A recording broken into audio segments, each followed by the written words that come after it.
Hi, excuse me, sir. I'm so sorry to bother you. I'm trying to sell these prayer cards to get some medication for my mom. Do you think you can help me out with $10? Selling for 10?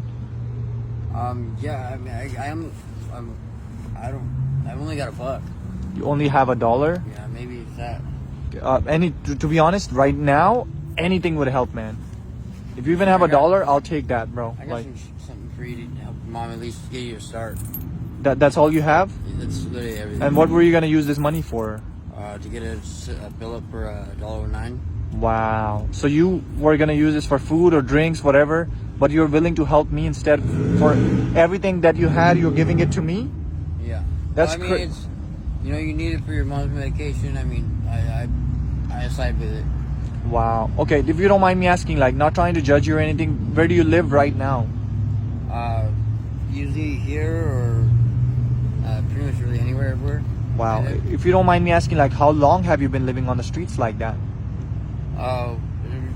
For a little while, since I was like a kid, I'd always run away, but it's been a while. Since you were a kid, you tried to run away from who? My group homes in my house, and you know, I just never really had a good set straight like head on my shoulders or anything like that. When you say group homes, is that like a foster home type of thing, or it's a more like isolated foster home. It's different. 10 boys, 6 boys, and a bunch of people that you don't know that, you know, take care of you, but you know, it's just not all the way you think the way it should be. It's pretty messed up. I'm so sorry. So when you were sent to a group home, how and what happened? Like, did your parents give you up, or what happened? Well, my parents became unfit to have a child, so CPS got involved and took me, and you know, I was in a group home until I was 18, and I emancipated, and then, you know, the government kicked me to the streets and told me nothing and gave me nothing, and I had nothing to work from or to work off of. And, wow. I guess where I'm at, 25 now. I'm so sorry, man. Done so you had to go terms. You had to go to prison. I've done 2 prison terms for stealing food because I was literally hungry. And you had to steal. Yeah. Oh my God. People don't realize, man, like how people are struggling on the streets. People don't realize that thing. If somebody has to steal, they have to steal because they have to survive, right? That's the only thing. I don't think anybody has it in their day just to be like, you know what, I'm going to go steal that person's stuff or steal this thing because maybe I just want it for the hell of it. I mean, it just doesn't work like that. It works like... It was something that someone else was trying to, you know, or something you needed to barter to get what you needed to fix whatever problem you had of some sort, and it may be free or maybe it's supposed to be purchased, but you know, it's what it was at the time, and I just needed it, so I stole and I got a prison term from it. And how long did you have to go in for just stealing food? I did 3 years. 3 years for stealing food? Yep. Wow. This is crazy. They charged me for 211 robbery. Oh for my forcefully God. taking merchandise that was not mine. This is so crazy, man. I understand, you know, stealing is wrong, but whatever, but how people are gonna survive? That's the only way I think people can survive. You know, it was like my stomach was just so hungry. It was like, if I don't get something in my stomach, I'm likely to fall over and like hit my face on something very, very hard. Because I was just like, I've never even seen that before, or even heard of something like that before. Wow. You could be so hungry.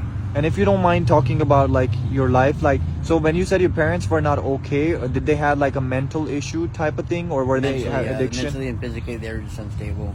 Got it. And did they do any drugs or any addiction? They did. Yeah, I've been smoking fentanyl since I was a kid, a child. Wow. Like, I mean, and how did you have access to it? Up my first time I was smoking fentanyl or heroin, like. And you had access through your parents?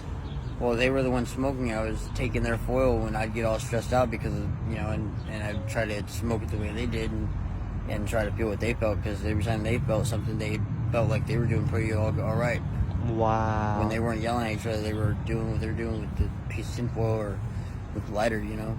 This is crazy. So how do you survive right now? Let's say if you don't have to steal, you have to find food, or you're hungry. What do you do? Can. So you have to eat it out of a trash can. You literally like dive in a trash can to find food for yourself. Yeah, I try not to mess up all my clothes when I do it, but it just happens, and you know, it's really, really self ugly way of just remembering every day, every single day that it sucks.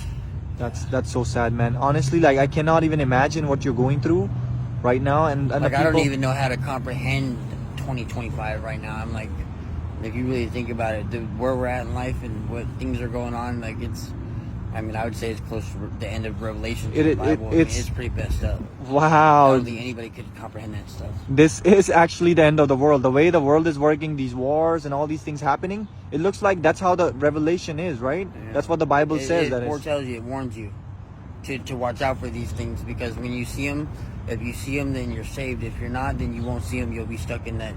You won't even know. Wow, like you know how a lot of people don't even see them. They're like whatever, you know. But we know. So since you mentioned all that stuff from the Bible and all this, do you believe in anything? Do you believe in God, high I do. power? I believe in God. I believe in the Trinity. I believe in. When they said you couldn't fly because it was impossible, and then I was told later on in life that it was possible. They can fly. They did go to the moon. I was like, well, then nothing's impossible. You can do anything you really wanted to. I mean, you just mind over matter, and you put a little bit of TLC, and it works. It should at least, if you give it good faith. You know what? The word impossible says I am possible. I'm possible. If you Yeah. separate them, right? What does it say? Well, I never. I'm I possible. Never, You never thought of this, right? Yeah, So it is true. that's very true. I just look. You script that right. I seen that. This is crazy, man. And you believe in Jesus, right? So I do. do you ever get a chance to read Bible? People like churches come and try to preach to you? And Yeah. do you like to hear about Jesus? Mm-hmm. Okay, since you like to do that, you know what? These prayer cards that I was selling, I'm just gonna give them to you so you can read them. And since you decided to help me, you can actually keep them. So here you So I go. can pick out like a couple Yeah. of them. But look what it says on there also. Are you gonna sell these for $20,000? Yeah. Do you happen to have 20K right now? Well, no, I don't have nothing on me, but are they like some like magical gold letter No, cards? they're not. Here, since you decided to help me, man, I wanted to go ahead and do this for you, bro. Wait, what? Yeah, this is for you, brother. Wait, what? So there's just cards in here, and This is for you to read. This is for you to spend. you serious right now? Yeah, I'm serious, bro. This is happening right now. Since you decided to help me, I want to go ahead and also give you the dollar. Was it $1, right? Give your change back. Yeah. So just keep it with you, man. You can always help me help someone else, and you can always go through and be passed on. I mean, we could break this in like 3 different portions, so at least like a third of this gets to everyone that we could, and keep like $10 out of it or something like that. So You want me to? $10, You want only $10, and you want me to keep all this? and 10 gets passed out to as many $10 bills there is for each one, someone whoever could need it. But do you want to keep like one stack for you and one stack to just give it to other people? Well, I would like for it to go around. I mean, when it goes around, it comes back. Right. So why don't you go help, and you know who to help and who to give? Why don't you go ahead and donate it then? But what about getting multiple areas, like getting bigger grounds, helping out more, like this side of the city, that side, or maybe another city. That's true. Okay, so you want me to take all of this and then go ahead and... Well, I'll keep one $10 bill out of it. We'll make all these 10s. Okay. Instead of So you only need $10. That's it. Yeah, and then everyone else Wow. who needs it will get 10. You know what? Here, I'll take it here, and what I'll do, I don't have any $10 bill. How about I give you $20? You keep that. Keep this to pray, and we are good. I'll go ahead and donate that money to somebody else then. Okay. All right, brother. I appreciate you. Go buy yourself a meal or whatever you want. Have a blessed day, okay?